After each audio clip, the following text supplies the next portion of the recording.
guys. How do you know him? Hi. Good afternoon. I'm Mindy Kaling. I'm going to be the moderator for the Global Press Conference. Yeah, I'm just really excited to introduce everyone for this panel. The first person is J.J. Abrams, director, producer, co-writer of the movie. Daisy Ridley, who plays Rey. Right here, JJ, on my massive white sofa. Come sit. Hello, hi. This is Daisy Ridley. Hi. Daisy Ridley. Adam Driver, who plays Kylo Ren. Lupita Nyong'o plays Maz Kanata. Yes, Lupita. Carrie Fisher. What? Who plays Leia, and Lawrence Kasdan, who's a screenwriter. And Lawrence Kasdan. Where is Lawrence Kasdan?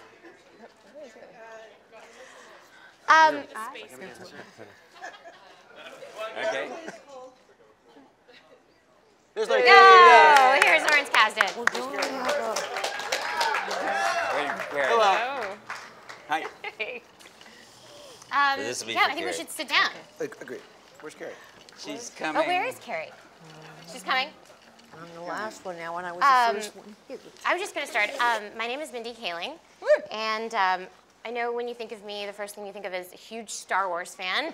But I actually am a Star Wars fan because Star Wars is it's a movie, a series of movies. Like, Carrie, come here, please. She needs some convincing. Here, right here. Sure, right next to you. Before and after. Oh, Carrie Fisher. Carrie Fisher. Well, I was just saying the reason I love Star Wars is that I think it defines genres. I think that parts of it are better than any romantic comedy you could watch. It's an action movie, it's a buddy movie, there's interspecies friendships.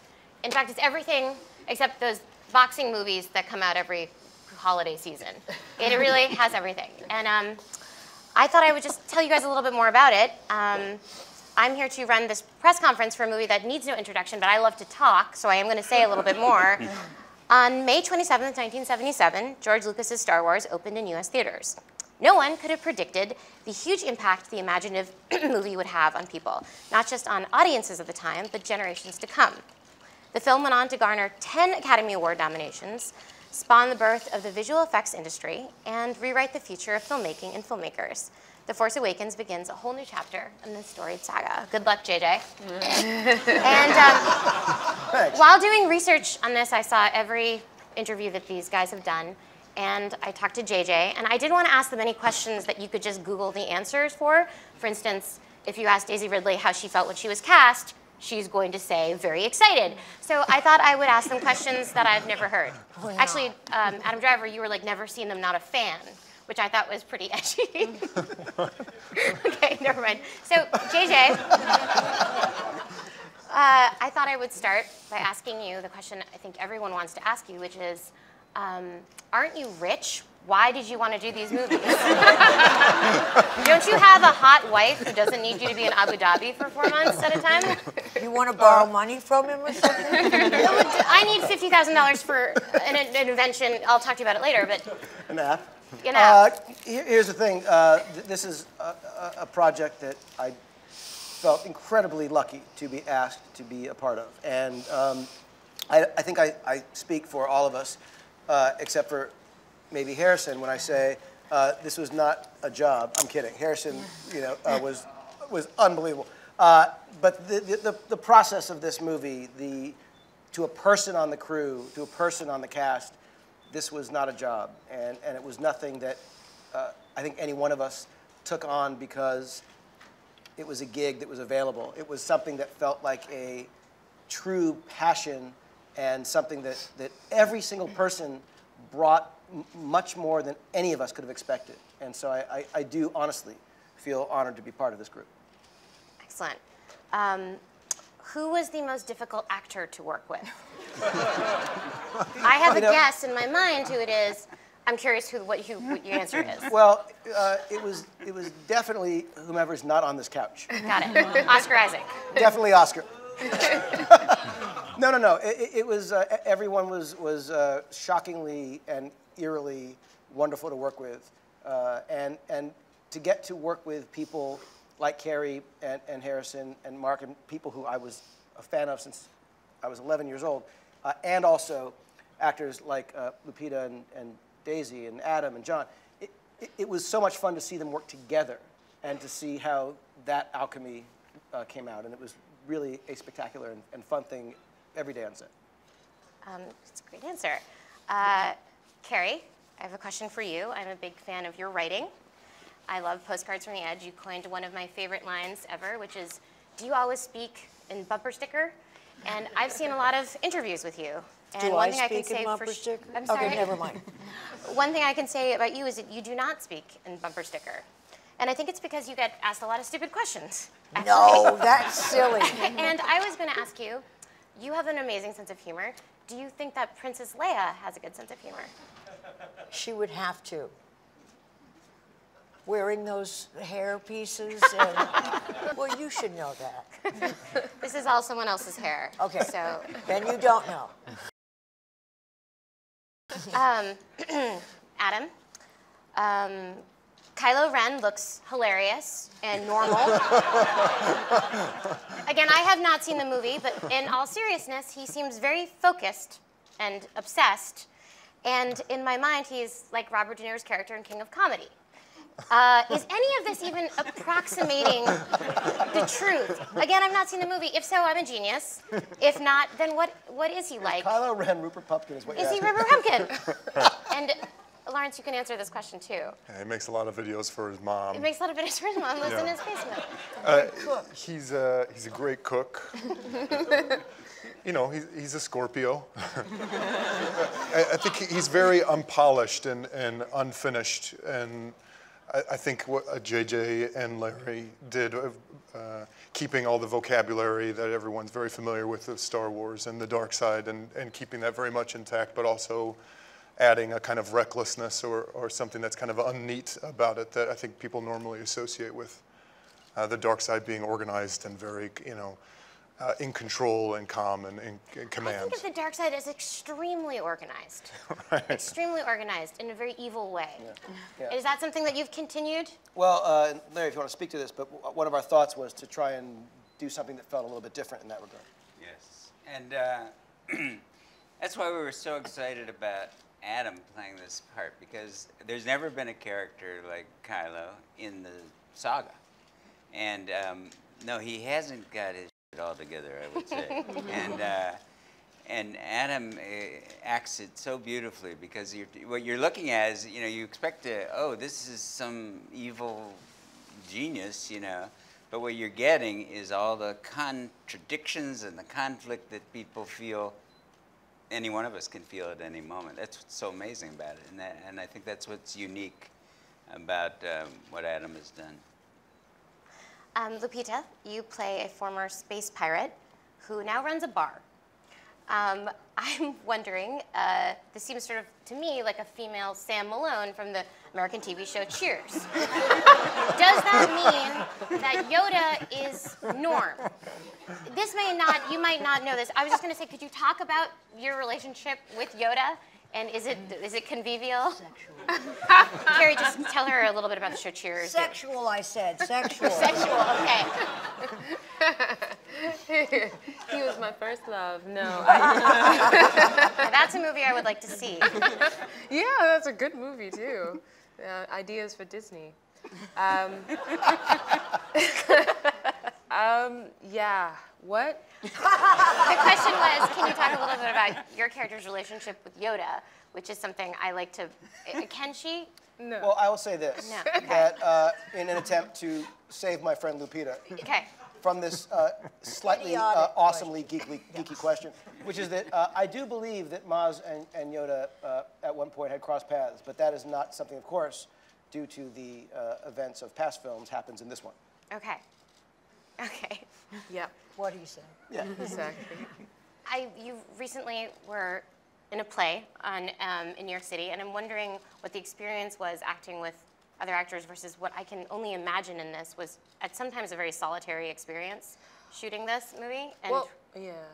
Fortunately for me, JJ had me be a part of principal photography. So my very first experience of motion capture was on the actual sets with the actual actors. So I am eternally grateful to him for giving me that because it was a great way to get into this wonderful, crazy thing called motion capture. I got to be on those sets and see those things and feel them, and the art direction in this, there's so much detail, even when you're standing on that set, it's mesmerizing. And I think audiences are going to be, they're going to have a very immersive experience, much like we had filming it.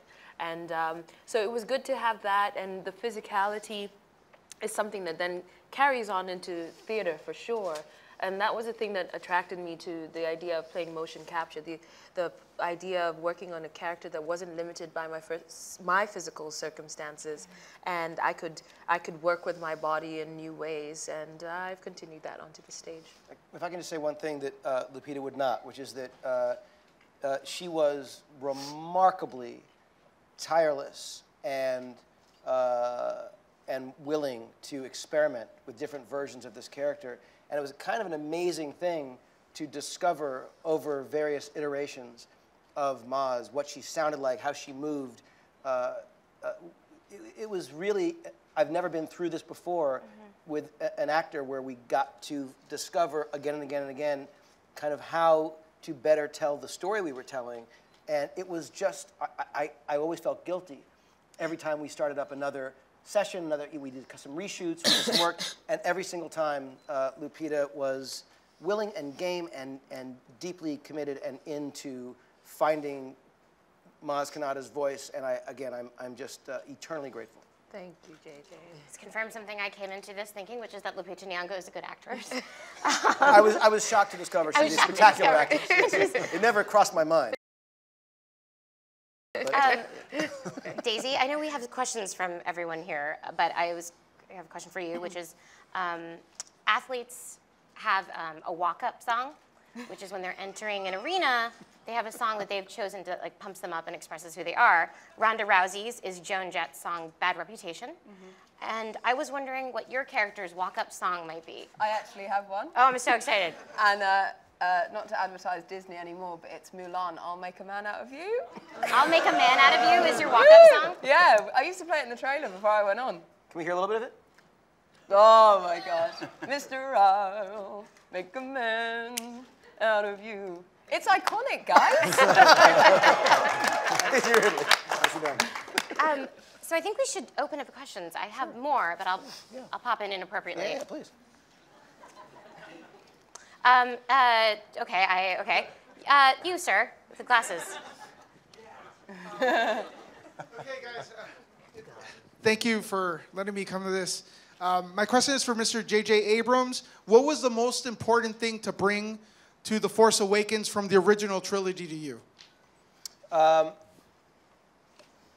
When Kathy Kennedy and Larry and I started talking about what this was at the very beginning, the fundamental question was, what did we want to feel?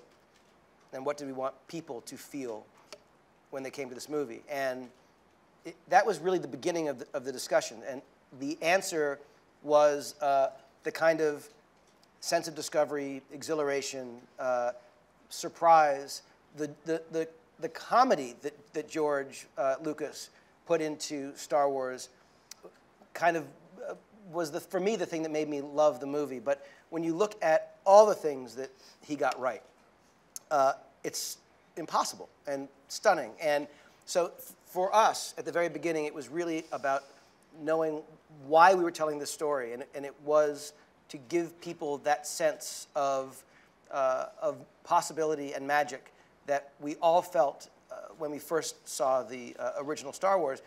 But I will just say that this is all to tell a new story, meaning it's not a nostalgia trip. We had to go backwards in order to go forwards. And if you look at 4, 5, and 6, those are stories that continue. This is 7. So the history of 7 will be what we've seen before. So the fabric needed to be that we are familiar with in order to tell a brand new story.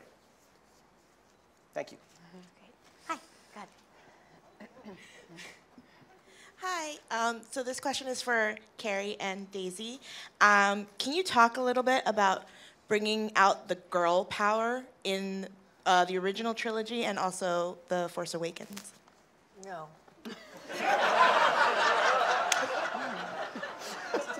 Daisy? Sorry? No, you began this whole thing. I am the beginning of girl power. Yes. Deal with it! No, I got to be the only girl on the all-boys set, which was really fun. You know, to put things in their drinks and stuff like that. We drank through the whole trilogy in the beginning. This was a sober set, so that's what JJ brought to this, was sobriety. Girl power, she's more powerful in the girl power. Yes, I'm louder than you. So she takes on the physical power, and then I scream at them until they pass out. Not scream, I make fun of them. No, that was what was really fun about doing anything that girl power-esque, is bossing men around. I know a lot of you women out there haven't done that yet, and I encourage you to do so later this afternoon. Over there, okay. Would Daisy get to answer? No? Oh, wait, Daisy, please. Yes, Sorry. exactly. Oh, God. Well, obviously, Princess Leia and Carrie is a source of inspiration for girls for the past 30 years. And I'm definitely not quite there yet, but I hope Rey will be something of a girl power figure. And I think with writing like JJ and Larry's, and with a story of which she is woven into richly and holds an important role, I guess there's no other way except to say that she will have some impact in a girl powery way. I'm so not eloquent, sorry. She's brave and she's vulnerable and she's so nuanced. That's what's so exciting playing a role like this. She doesn't have to be one thing to embody a woman in a film. And for me, she's not important because she's a woman. She's just important. It just so happens that she's a woman. Like, she transcends gender. She's going to speak to men and women. But obviously, we were started with Leia, and Leia's still there kicking ass. We got Maz kicking ass too. So it's wonderful to be part of, obviously with Kathy at the helm as well, a wonderful crew and cast of wonderful women. Hi. I was going to say, Carrie, you were my first role model when I saw it at 7 over here. Oh, I'm your first role model? That's what I most drew upon. Anyway, for JJ, you're usually very secretive around your films. Was it heart-wrenching for you to let go of some of the footage in the film? No. The contrary, actually. It was something that while we were working on the movie, I realized how engaged with the fans and forthcoming Lucasfilm had always been. And my nature, which is to keep things quiet, was something that I was certain we were going to have fights about, and my wanting to keep the audience surprised when they went to see the movie. But Disney, to my shock, was arguing to not ruin, not reveal, not show every story beat. And we've all seen trailers for films that literally show you the movie in Cliff's Notes form, and then you go to see the film and you're like, yeah, that was literally the movie. I saw it in a 2-minute, 10-second piece. So I was very grateful that Disney actually took the lead on trying to keep things quieter. And obviously I ask all of you, who we are incredibly grateful for your being here, that when you do see the movie and hopefully talk about it to your fans and readers and stuff, that we maintain some level of surprise for people who get to see the movie and don't have it ruined for them just because it's finally been released, which I cannot wait for, by the way. It's such a special film because my husband forbid me to see the film by myself. Because he said it's an experience that we have to experience together because we're both Star Wars fans. Yeah, but listening to Carrie, you should just boss him around and tell him you'll do what you want. I'll try that, but that works. I just wanted to know from the cast members, do you have family members or friends or probably, you know, I've heard from other people similar stories that they're forbidden to see the movie without them. So I think it's really funny that people are putting these pressures on people for this particular movie. To see the movie without our parents? Is that your question? No, it wouldn't be fair to see the movie without him because it has to be an experience we have to do together. Yeah, I find that it's really a family experience. You know, I've had people over the years come up, I'm showing this to my child at, you know, I didn't want to wait till they were 6, so I went with 5. And you watch your children watch the movie and you learn something about your children. And will we like the same characters? And Halloween becomes kind of more of a Thanksgiving experience without the turkey. But it's, you see all these pictures of entire families dressed as the characters, and I find that so moving, sorry. But I do, it's just an amazingly emotional movie. Question over here. Hey there, I'm Rich Woloski from Skywalking Through Neverland. I'd like to know from each of you, what was the scariest moment on your very first day of production, or what was the scariest scene to write from Mr. Kasdan? You know, I don't associate the process with fear. JJ and I jumped into the thing under a lot of time pressure, and we had fun. And in fact, the first day that we started real work on it, we said, you know, we must have fun with this every day. It's really a privilege, and you have to be very lucky to get to write the next Star Wars. And so we didn't really have fear. I think we had trepidation about fulfilling people's expectations, that they be satisfied with what we came out with. But we didn't want them to know what we were going to come up with, and we wanted that this moment that's coming up next week would be a fresh moment for the, you know, as many people in the world who were interested in it. So that's the only pressure is, can you do something that's worth that much anticipation? I think. Thank you. How about from each of you from the cast? What was the scariest moment that first day of your first day of production? Bad memory. Not remembering my lines.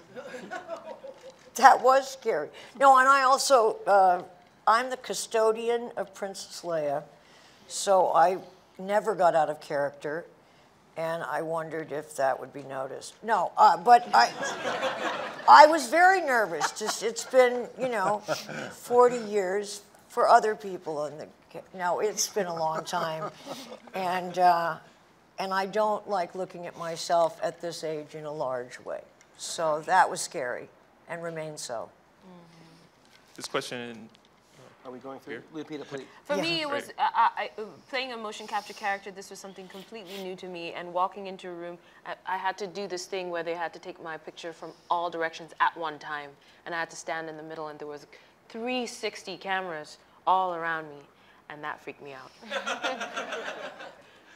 I don't know. I guess I'm kind of terrified before most jobs. So the prospect of this, the Star Wars and all the kind of iconography associated with it, like I tried to not think about as much as possible. So maybe when it first started, and then kind of suppressing that as much as possible and trying to break it up into moments, and then that way. But I don't remember like.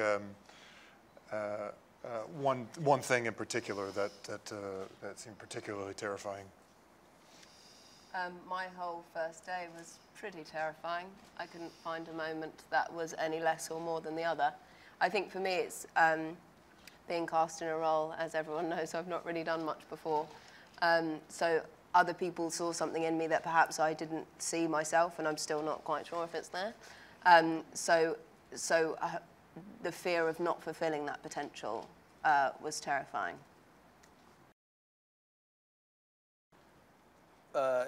Just listening to what Lupita was saying, it just reminded me, people have said to me, I don't understand, you cast someone so beautiful as Lupita, and then you had her be a motion capture character, and I think, would it be okay if she were ugly?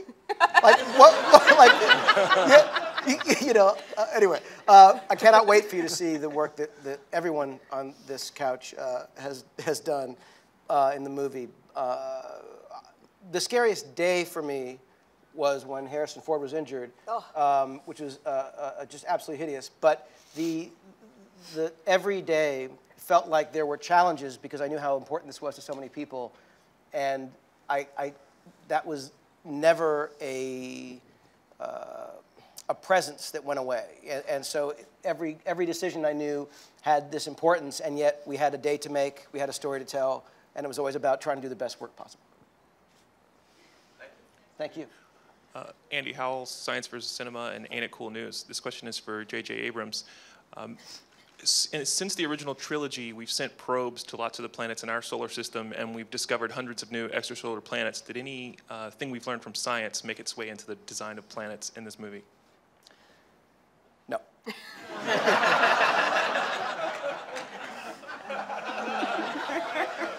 What about math? Math? Anything from, you know, English? You take that question. You go for it. Okay, yeah. No. Question here. Hi, Asif Kamashak News. JJ, since you two were really the brainchilds behind the story, how much did you guys look at the extended universe and the extremely large canon of books that have been written around the Star Wars universe when you decided to make this? Or was it more looking at Return of the Jedi and just figuring out how you guys feel it should have gone? Hey, you want to take it? I think it had more to do with Jedi and the continuation of 4, 5, and 6. This is 7. I think we were aware, we're respectful of the canon, but we really wanted to tell a story that interested us and delighted us, and we didn't really want any rules and parameters particularly. We just said, well, we can do anything we want with this story. What would be the most fun thing to do on this page and the next page and the page after that? And that was sort of the guiding principle, I think, more than the canon or anything that had come before. All the way over here in the front. Well, for the cast, many of us has been thinking about what happened after Return of the Jedi for the past 32 years. Did all of you have those questions, and when you got to finally answer them, did it live up to or surprise your expectations? I didn't understand the question. I wasn't a huge fan of the whole thing. I'd seen them and I had kind of interest, but I missed the Star Wars boat as it was. So I didn't want to that so much. But even so, it was very exciting finding out what did come after Jedi. Yeah, I would say that that it's still called Star Wars for me was really, and that sounds, but it's in a way it's 30 years later, but the exact same things are going on in a way, which I thought was so telling of, so true to life that even though I feel like we have such short memories of huge, events and mass genocide, and then we kind of forget about it, it seems, and there's still the same people are in charge, and the same group of people, younger, older, everyone comes on and feel that their problems are unique, and then it's all a cyclical thing, and it seems like finding these people, and a lot of things have changed, like the setting, but really the circumstances are the same, I felt was very true, and that for me was what I took well, less plot points and like, oh, I always knew that, Leia would be doing this or Solo would be doing this. More like nothing really changes. That answered your question. Yes. Question here? Hi, guys. This is for JJ and Lawrence. The names of the characters have always been really unique in Star Wars. What's the process that you guys used to come up with new ones, and did you use any that were left over from Mr. George Lucas? I don't know if there were any left over. I think the criteria was, did we like it? That was it. Really tough criteria. Did it sound good to say it? Did it feel good to type it? Yep. And don't you think? Yeah, and a lot of names came and went, and some names stuck. And I remember when we put down BB-8, it was a name that it was the first and only name that droid ever had, but we called him BB-8, and we still do. Rey and Finn and Poe went through many iterations. Kylo Ren was Kylo Ren fairly early on, and there was a sort of backstory. And Maz Kanata, I think, was always Maz Kanata. So and we changed Leia's name. No, we didn't really do. My name is a product of spell check.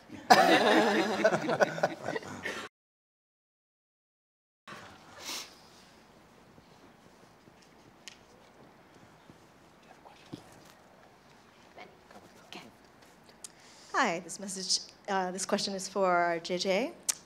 Are there Ewoks in the movie? That's all I want to know. All I want to know is, are there Ewoks? Living? Living. Listen, if a man can't joke with friends. No, there are no Ewoks in this film, but you'll find that you're aware of. That's right. There were rumors that some snuck onto set, but there are a lot of them in Return of the Jedi. I think Mindy, you might have a question. I have some more questions. Lawrence, this is a question for you. Yeah. As a writer, I find I get a lot of inspiration from movies that have nothing to do with what I'm writing about. I always look to the movie The Fugitive, weirdly, because I just love the script. And I was wondering, and the answer just could be no, is there any movie that you looked to or thought about when you were writing this one that would surprise you? All the movies of Akira Kurosawa have influenced me throughout my career. That's because he was sort of the Shakespeare of cinema. He did comedies, he did action films, he did Shakespearean drama, and all of life is contained in each one of his films. Seven Samurai, maybe the greatest film ever made, is, it's a personal drama, it's an action picture. So when JJ and I were working, we kept referring to that. And then we would talk about the great American movies that we loved and things that had influenced the first Star Wars, which was Howard Hawks and John Ford and, all the Flash Gordon.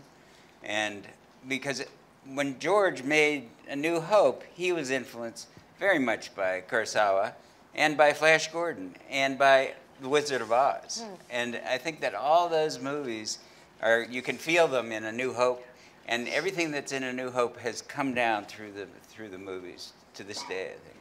And JJ, you drew inspiration from the movie Clueless when you were talking about this. Yes, that to me was the fundamental. The relationship between those girls. Yes, I don't like to talk about it. Am I wrong? For obvious, I thought You, no. Okay. You're absolutely right. It was Clueless. That was the... It was not Clueless. Let's take That's another. a joke. Okay. Question here. Another question. Hi, this question is for Adam. Star Wars has a legacy of really great antagonists. Can you talk about carrying that forward with Kylo Ren? Well, I think a lot of it's not beyond my control, I would say. I feel like I was so aware of the movies, and like my friends' kids now, they don't know anything about, they haven't seen the movies, but are somehow so aware of everything that happens. And I think that's how I was introduced to them, through like the merchandising and the toys and stormtrooper helmets and things like that. And so I feel like we tried to not think about that as much as possible. And then I remember early on we not think of him being bad or evil or a villain, and try to make something that was more three-dimensional, because that to me, I guess, when we were talking originally, seemed more dangerous and more unpredictable. Someone who feels morally justified in doing whatever they need to publicly kind of state that what they're doing is right seemed kind of something more active to play than just being evil for the sake of it. It's not really fun to play, I guess. Adam, I was going to ask you, you've worked with two of my friends. One of them is Lena Dunham, and one of them is J.J. Abrams. Are they in any way similar?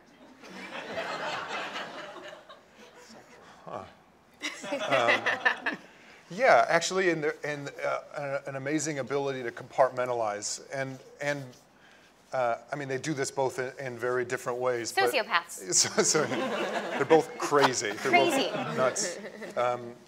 I think that I would imagine the weight of something like Star Wars. If it was me, I would go nuts, having to be the kind of spearhead above it, and everyone's looking to you, asking you questions, and JJ was consistently calm and couldn't have been more collaborative, and I feel the same with Lena. I mean, much is made about how young she is, but just because you can't help but compare or imagine what you were doing at 22 or 23. She's not so that young. She's like 28 or 29. Yeah, now, fine. yeah. Yeah, it's fine. I mean, like, she's like At kind the of young, time, but yeah. like not like a wonderkind. She's not like Daisy. It's okay. Yeah. Thank you for answering that.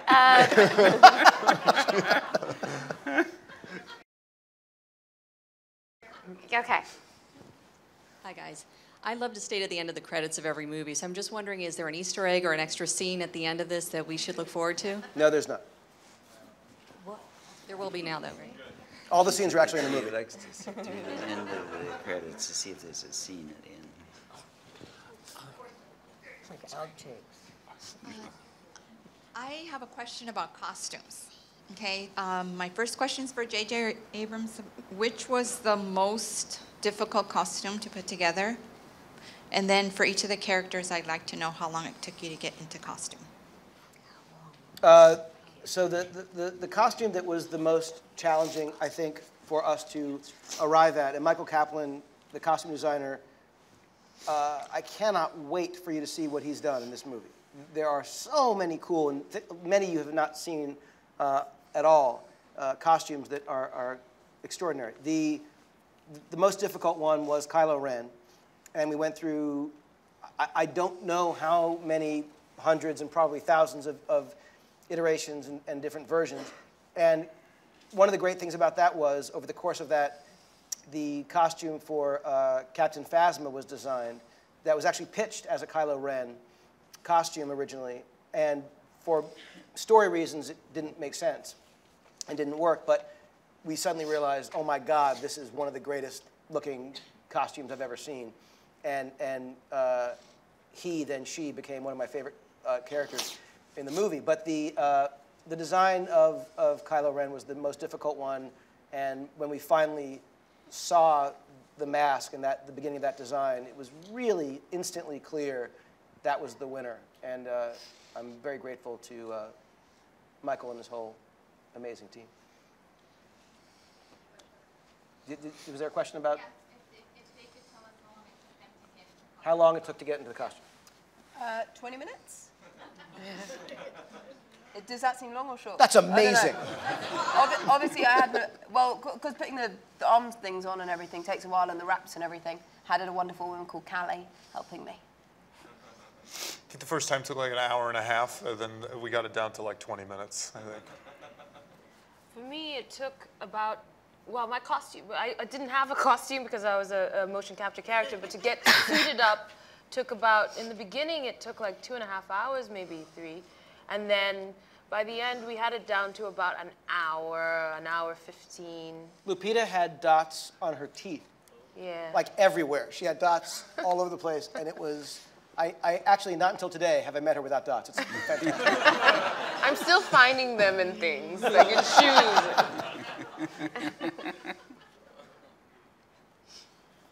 Larry? I was ready like that. Show up, ready to go. How long did it take to get into costume? About 10 minutes for the 20. I'm older and I do it faster. No, really, 20 minutes. I have a kind of classy gas station attendant look.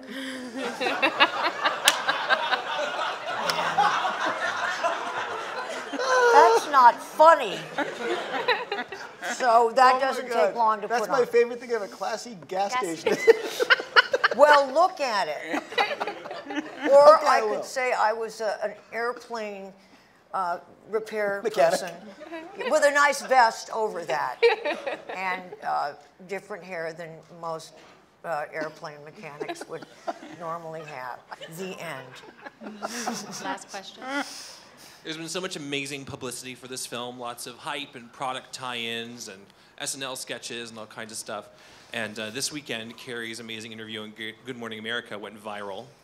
and that's been my favorite piece so far. So I wanted to ask if we can expect to see Gary as some kind of long-tongued alien in the film. I wish, I begged JJ, and Gary was willing to sleep with JJ to get into this movie. And I mean nap, but still. Yeah, that was the enticement. That's why I didn't go forward. And on that note, I think we have to bring up the second group of performers and actors. Guys, thank you so much. Thank you. Good. Thank you very much. I mean, bad. See you soon. They're bringing Gary. Thanks, everyone.